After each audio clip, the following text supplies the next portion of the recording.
We humans have been bumbling and fumbling ever since we first fell out of the trees. Yet somehow, misstep after catastrophic misstep, we've managed to crawl to the top of the food chain of this beautiful world, despite our best efforts to try to destroy it. It's not really our fault. Well, it's our fault, but you can't expect much from a bunch of odd little airless bipeds who figured out how to use a few tools. Now, with barely enough sense to avoid being eaten or impaled, we're doing a job we just ain't qualified to do, being stewards of an entire planet. We don't have the skill set for that. Our brains aren't evolved thinking machines constructed to make sage decisions for the betterment of future generations. They're more like a combination of gears and cogs, bound together by discount store duct tape. This hodgepodge of hacks and shortcuts allows us to survive just long enough to procreate with someone with an equally strange assortment of springs and cranks. So it should come as no surprise that throughout history, we've made some really colossal cock-ups. Some were well-intentioned.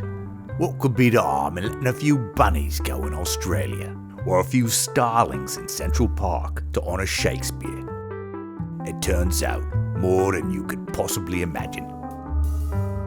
History is ripe with odd little men doing strange things and being followed, like Robert O'Hara Burke, who aimed to be the first to trek across the vast and searing Australian outback. But when the snooty Burke refused to accept food from natives, his entire party starved to death.